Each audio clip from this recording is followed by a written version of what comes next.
ደላላ አዲስ ዛሬ ምን ይዘልን መጣክ?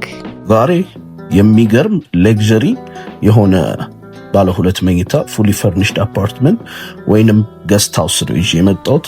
ዋጋውን መጨረሻ ላይ እነግርሻለሁ። እንደምታዩ ሲቲንግ ስፔሱ ይህን ይመስላል።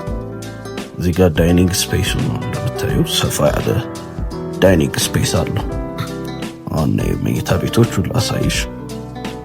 ይህ አነስተኛው መኝታ ክፍል ወይንም የእንግዳ መኝታ ክፍል ነው። እዚህ ጋር ባልከኒ ይገኛል። እንደምታየው እዚህ ጋር ቁም ሳጥን ተገጥሞለታል። በመቀጠል ማስተር ቤድሩሙን ላሳይሽ። ይህ ማስተር ቤድሩሙ ነው። እንደምታየው ሰፋ ያለ ማስተር ቤድሩም አለው። ሰፋ ያለ አልጋ፣ እንደምታየው ሰፋ ያለ ክሎዜት ተገጥሞለታል። ይህ ማስተር ባዝሩሙ ነው። የምትመለከችው ይመስላል። ሰፋ ያለ ማስተር ባዝሩም ይገኛል።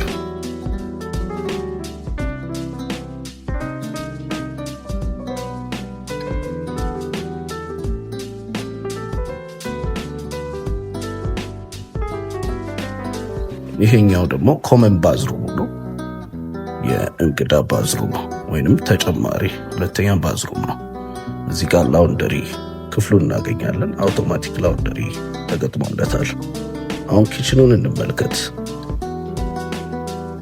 ኪችኑ እንደምታየው ኤርሳከር ኦቨን እና ዘመናዊ ስቶቭ ተገጥሟል። እንዲሁም ሙሉ የኪችን ኢኩዊፕመንት አለ። እዚህ አፓርትመንት ላይ ስትኖሪ ምንም አይነት የውሃ ችግር የለም። እንዲሁም በቂ የሆነ የሙቅ ውሃ አክሰስ አለ። ቤዝመንት ላይ ሪዘርቭድ ፓርኪንግ ይገኛል። ምንም አይነት የመብራት ችግር የለም እዚህ አፓርትመንት ላይ። እንዲሁም ሩፍታፕ ቴራስ ላይ ሰፊ የከተማችንን ቪው የሚያሳይ 2500 ካሬ ቴራስ ይገኛል። ይህን ሁሉ አሜኒቲ ያሟላ ጽድት ያለ ገስት ሃውስ በመሃል ከተማ ሜክሲኮ የሚከራይበት ዋጋ 120 ሺህ ብር ብቻ ነው። ሎንግ ስቴይም ሾርት ስቴይ ማድረግ ትችላላችሁ። እናም ይህን ቤት መከራየት ከፈለጋችሁ ባዮ ላይ ስልካችን አለ፣ ይደውሉልን።